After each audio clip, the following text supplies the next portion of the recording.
को मेरा अस्सलाम वालेकुम नमस्कार।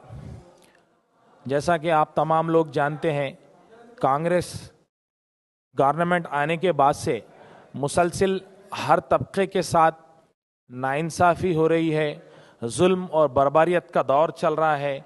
ऐसे दौर में कल का जो हालिया वाक़या हुआ, तमाम लोग जानते हैं कि कोड़ंगल हल्के असेंबली में कल जो है 3 खबरस्तानों को शहीद कर दिया गया, एक चिल्ला महबूब सुबानी को शहीद कर दिया गया और रात के अंधेरे में खबरस्तान हबीब शाह, खबरस्तान जो सैयदों के लिए इस्तेमाल होता था, उसको शहीद करते हुए रातों रात मिस्मार कर दिया गया। ये रेवंत रेड्डी हुकूमत जब से बनी है तब से आप लोग जानते हैं कि मुसलमानों के साथ न सिर्फ जुल्म व बर्बरियत का मुजाहरा हो रहा है। आप देखिए, कांग्रेस गवर्नमेंट आने के बाद से कमोपेश 50 कम्युनल वाकयात हुए हैं अब तक मुसलसिल। मेदक में मदरसा मिनहाजुल उलूम जो स्नेहापुरी कॉलोनी में वाक़ था, उस पर हमला किया गया, मदरसे के तलबा को परेशान किया गया, उस पर हुकूमत ने कोई कार्रवाई नहीं की। फिरका परस्त अनासिर की हिम्मतें बढ़ती चली गई। निर्मल डिस्ट्रिक्ट में भैंसा के मुकाम पर एक रोजेदार अब्दुल वकील पर हमला किया गया, रोजे की हालत में उन्हें लहूलुहान किया गया, लेकिन जो लोगों ने हमला किया उन पर कोई कार्रवाई नहीं हुई। आप जानते हैं, मस्जिद जागीरदार जो कि मोइनाबाद में है, उसको 22 जुलाई को शहीद कर दिया गया, उस पर भी हुकूमत ने कोई कार्रवाई नहीं की। और आप जानते हैं कि सितंबर, जब से कांग्रेस हुकूमत आई है, ये सितंबर नहीं, ये सितंबर बन चुका है मुसलमानों के लिए। आप देखेंगे 4 सितंबर 2024 को जैनूर जो कि आदिलाबाद डिस्ट्रिक्ट में है, वहां पर फसादात बर्पा किए गए, 1000 करोड़ का 100 करोड़ का मुसलमानों का नुकसान हुआ। 4 से 5 मस्जिदों पर हमला किया गया, मुसलमानों के इमलाक को तबाह किया गया। उस पर आज तक कांग्रेस हुकूमत खामोश है। हमारे मुअज़्ज़िज़ चीफ मिनिस्टर रेवंत रेड्डी साहब की जो करीबी है सीता का, उनका वो हल्के असेंबली है और वहां कोई जाने से डरता है, कोई काम करने से डरता है। इसी तरीके से आप देखेंगे फसादात का जो सिलसिला है, संगारेड्डी में मदरसों पर और मस्जिद पर हमला किया गया।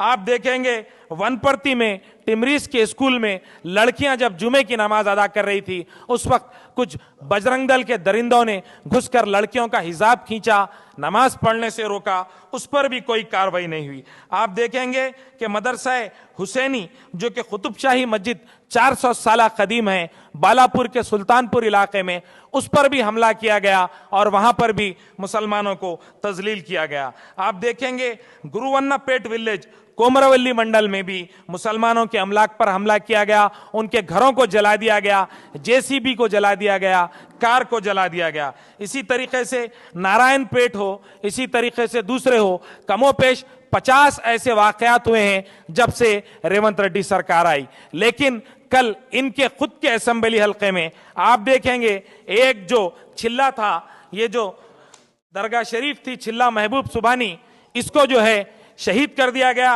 रातों रात शहीद कर कर उसे मिस्मार करके आप देखिए ये हालत कर दी गई है। ऐसा जो है इनकी हालत है कि इसको शहीद कर दिया जा रहा है। ये कांग्रेस के कायदीन, ये कांग्रेस के लीडर्स जो बड़े बड़े बुलंदबांग दावे करते थे, आज उनका कोई पुरसाने हाल नहीं है। आप देखेंगे कि खबरों को मिस्मार करके बराबर कर दिया गया है। बड़ी बड़ी बातें करने वाले कांग्रेस के कायदीन आज चुप हैं, इन्हें जमींदोज कर दिया गया।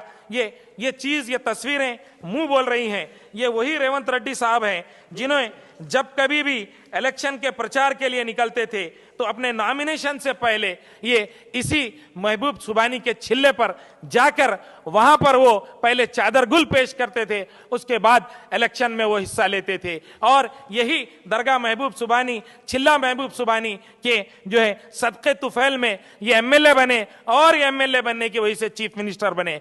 इन्होंने जिस तरीके से मुसलमानों को धोखा दिया, मुसलमानों को धोखा देने के लिए इन्होंने पहले एक माइनॉरिटी डिक्लेरेशन निकाला था। ये माइनॉरिटी डिक्लेरेशन में इन्होंने कई एक वादे किए थे, बेशुमार वादे किए थे, लेकिन इनका माइनॉरिटी डिक्लेरेशन अब मसाजिद डिमोलेशन का एक स्कीम बन चुकी है। ये माइनॉरिटी डिक्लेरेशन नहीं, मसाजिद डिमोलेशन किया जा रहा है, मदरसों को डिमोलेशन किया जा रहा है, गरीबों के घरों को डिमोलेशन किया जा रहा है। आप देखेंगे हैड्रा के तहत जितने मकानात को जमीन बोझ किया गया, उसमें से 65% मकानात मुसलमानों के हैं, गरीब मुसलमानों के हैं। ये मुस्लिम दुश्मनी जिस तरीके से कर रहे हैं, आप देखेंगे कि हमारे ये एमपी है कांग्रेस के, बुलंदबांग दावे करते हैं, रिजेक्ट वक्फ बिल बोल के पार्लियामेंट में ये धरना करते हैं। मैं इनसे सवाल करता हूं कि तुम किस सूरत से तेलंगाना में आओगे, तुम किस सूरत से जुबली हिल्स आओगे, तुम किस सूरत से तेलंगाना की आवाम से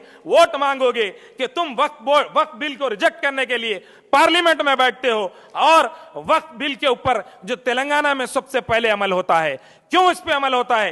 क्यों कांग्रेस गवर्नमेंट इस पे सवाल नहीं करती? क्यों तुम ये सवाल नहीं करते? क्यों तुम खामोश हो? तुम लड्डू खिलाते हो। मैं जनाब इमरान प्रतापगढ़ी साहब से सवाल करता हूं कि तू इधर उधर की ना बात कर, तू इधर उधर की ना बात कर, ये बता के कोड़ंगल में चिल्ला महबूब सुबानी क्यों टूटा? मुझे रहजनों से गिला नहीं, तेरी रहबरी का सवाल है। तुम शायर हैं, तुम्हारी ये रहबरी है। तुम जोबली हिल्स में जनाब अजहरुद्दीन साहब के साथ आकर बुलंदबांग दावे किए थे, तुमने तेलंगाना में वोट मांगे थे, तुमने कई एक किस्म के गाने गाए थे, शायरी किए थे। क्या तुमको अब सांप सूख चुका है? क्यों तुम जो है रेवंत रेड्डी से सवाल नहीं करते? हम ये इंतबा देते हैं कि अगर तुम इससे बाज नहीं आओगे, रेवंत रेड्डी साहब का इलाका हो, चाहे हमें दिल्ली तक अगर जाना पड़े, तो दिल्ली में हम कांग्रेस कार्यालय का घेराव करेंगे और हम अपना एहतजाज दर्ज करेंगे